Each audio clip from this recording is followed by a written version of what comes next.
ସମସ୍ତଙ୍କୁ ନମସ୍କାର।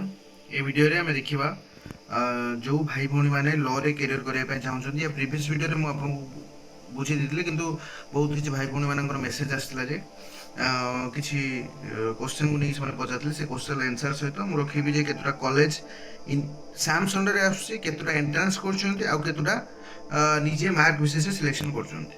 ତ ସେଇ ସମ୍ପୂର୍ଣ୍ଣ ଇନଫର୍ମେସନ୍ ମୁଁ ଏ ଭିଡ଼ିଓରେ ଜଣାଇବି।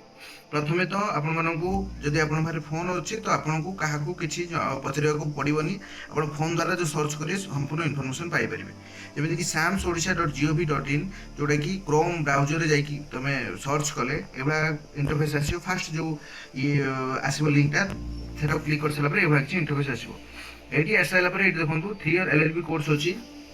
ଏ 3 year LLB କୋର୍ସ ଯେଉଁମାନେ ଗ୍ରାଜୁଏସନ୍ ପାସ୍ ଆଉଟ୍ ପରେ କରିବା ପାଇଁ ଚାହୁଁଛନ୍ତି ଲ, ତ ଏହାକୁ କ୍ଲିକ୍ କରିପାରିବେ। ଯଦି ସେ +2 ପରେ ଯେଉଁମାନେ ଇଣ୍ଟିଗ୍ରେଟେଡ୍ ଯେଉଁଟା BLLB କୋର୍ସ କରିବା ପାଇଁ ଚାହୁଁଛନ୍ତି, ତା +3 ଡିଗ୍ରୀ କ୍ଲିକ୍ କରିସାରିଲା ପରେ ସେଠି ତୁମର ଅପସନ୍ ଆସିବ, ଲ ଅପସନ୍ ଆସିବ।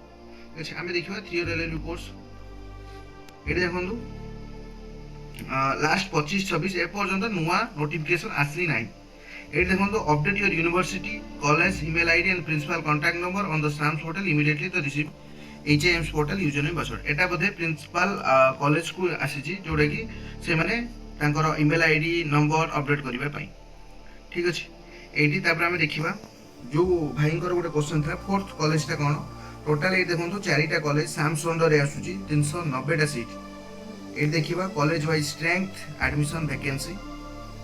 ଏଇଠି ତୁମର ଦେଖିବା ଟୋଟାଲ ଉପରେ 4ଟା କଲେଜ। କଟକରେ ମୁଁ କହିଥିଲି ମଧୁସୂଦନ ଲ କଲେଜ, ଗଞ୍ଜାମରେ ହେଉଛି ଲିଙ୍ଗରାଜ ଲ କଲେଜ ଯେଉଁଠି ସବୁଠୁ ଅଧିକା ସିଟ୍ 180 ସିଟ୍, ଆଉ ମଧୁସୂଦନରେ 120ଟା ସିଟ୍।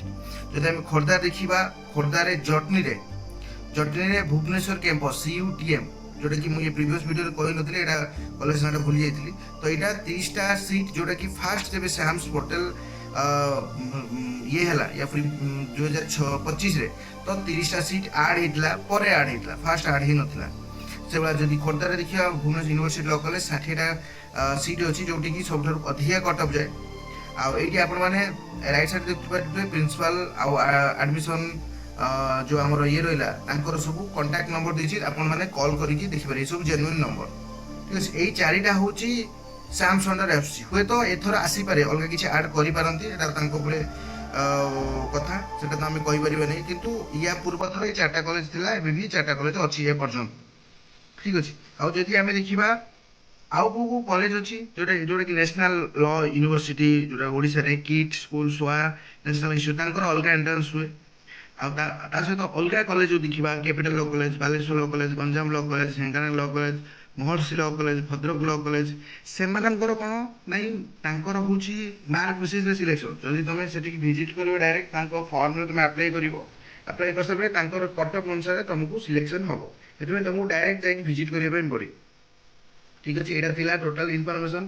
ତା ସହିତ ଯେଉଁ ଭାଇ ଭଉଣୀମାନେ କ୍ୱେଶ୍ଚନ୍ ପଚାରୁଥିଲେ, ଗୋଟେ ଭାଇ ପଚାରୁଥିଲେ ସାର୍ ଏଇ 3 year କୋର୍ସ ତ କ୍ୟାରିୟର ମାର୍କ ବେସିସ୍ରେ ହେବ, ଆଉ କିଛି ୟୁନିଭର୍ସିଟିରେ କ'ଣ ଏଣ୍ଟ୍ରାନ୍ସ ହୁଏ, ସେ ନିଶ୍ଚିତ ଭାବେ ଜାଣିପାରୁଥିବେ ଏଣ୍ଟ୍ରାନ୍ସ କେଉଁ ଜାଗାରେ ହେଉଛି ଆଉ କେଉଁ ଜାଗା ଉପରେ ଥିଓରିଟିକାଲ କୋର୍ସ ପାଇଁ ମାର୍କ ବେସିସ୍ରେ ସମସ୍ତେ ମାର୍କ ବେସିସ୍ରେ ନେଉଛନ୍ତି। ଯଦି ସାମ୍ସ ଅଣ୍ଡରରେ ଆମେ ଦେଖିବା, ସେ କ୍ୟାରିୟର ମାର୍କ 10th +2 ଗ୍ରାଜୁଏସନ୍, ଏଇଠି ମୁଁ ଦେଖାଇ ଦେଉଛି। ଏଠି ଯଦି ଆପଣ ଦେଖିବେ କ'ଣ କ'ଣ କ୍ୟାରିୟର ମାର୍କରେ ଆପଣମାନେ ଦେଲେ ଏଇଠି ଥିବ କମନ୍।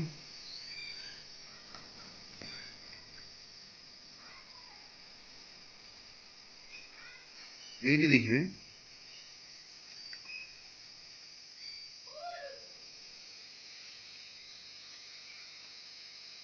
ଏଠି ତମର 10th ଏକ୍ଜାମ୍ରେ ଯଦି ଆମେ 100ରୁ ଏଇ 10th ଏକ୍ଜାମ୍ରେ 20 କ୍ୟାରିୟର ମାର୍କ, 12ରେ 30 ଆଉ ୟୁଜିରେ 50, ଏବା ମାର୍କ ବେସିସ୍ରେ ଏଇ ଟାଇପ୍ର ତମର ଆସୁଛି। ଯଦି 10thରେ ତମେ 50% ରଖିଲ ତ ତମର 20ରୁ କାଉଣ୍ଟ ହେବ।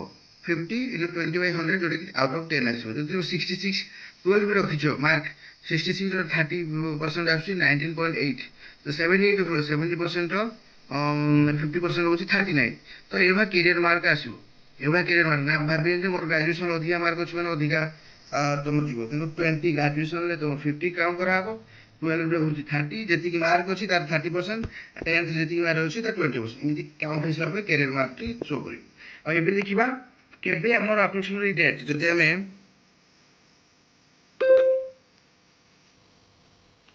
ଯଦି ଆମେ ଦେଖିବା 2024-25 ନୋଟିଫିକେସନ ଆମେ ଦେଖିବା ତ ତାଙ୍କର ଫର୍ମ ବାହାରିଥିଲା 24 ଜୁଲାଇରେ, ଆଉ ଯୋଉଟା କି ଆପ୍ଲିକେସନ ଏଣ୍ଡ ହେଇଥିଲା 11 ଜୁଲାଇରେ, ଆଉ 20 ଅଗଷ୍ଟରୁ କ୍ଲାସ ଷ୍ଟାର୍ଟ ହେଇଥିଲା। ଏଇଟା 2024 ମସିହା ଯେବେ ସାମ୍ ସଣ୍ଡରକୁ ଏଇ 4ଟା କଲେଜ ଆସିଲା, ତାର ପୂର୍ବରୁ ଏମାନେ ସବୁ ଏଣ୍ଟ୍ରାନ୍ସ କରୁଥିଲେ। ମୁଁ ଆଉ ଥରେ ରିପିଟ୍ କରିକି କହୁଛି, ୟା ପୂର୍ବରୁ ସେମାନେ ସବୁ ଏଣ୍ଟ୍ରାନ୍ସ କରୁଥିଲେ।